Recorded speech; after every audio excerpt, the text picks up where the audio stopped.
The thing I use the plate the most for, though, is an exercise in color. Yeah. It's less about the printing, because you can always spend enough time and get some really cool prints. But to get used to working with colors that are outside your comfort zone, or trying to bend the rules a little bit with color combinations, you really have to practice. And for me, it's easier to experiment on the plate than it is for like painting. So many little tools here. I know.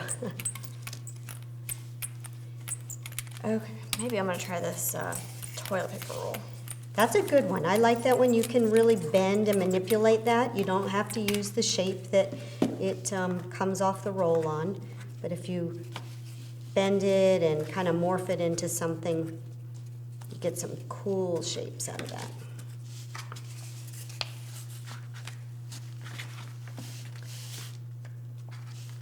Looks like I'm out of paper. Oh, I'm gonna okay. go for my Go for deli your paper. deli paper. See what I've got. So that would be something you'd want to note on the back, you know, repeating pattern with cardboard tube or something. Because we'll get such an assortment of tools built up, especially when you train yourself to start collecting the junk, as we've been calling it. Yeah. You don't want to forget what you used to pull that tool. So I'm getting lots of ghost prints here. Like that circle pattern, awesome. that was from a couple prints ago, so.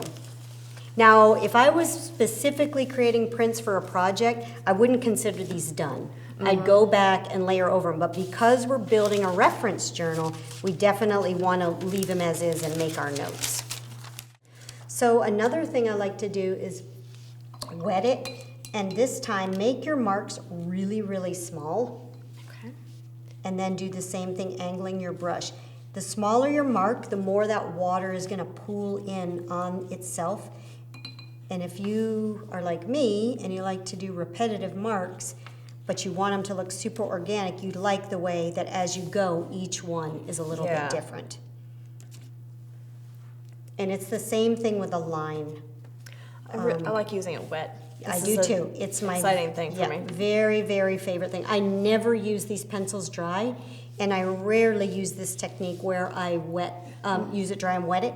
The one thing I do like to do is if I'm feeling very brave and I am trying to do a face or sketching, I like this. Because what it does is it gives me a little bit of form, but it makes it just abstract enough I don't feel bound by the constrictions of, you know, the rules of sketching.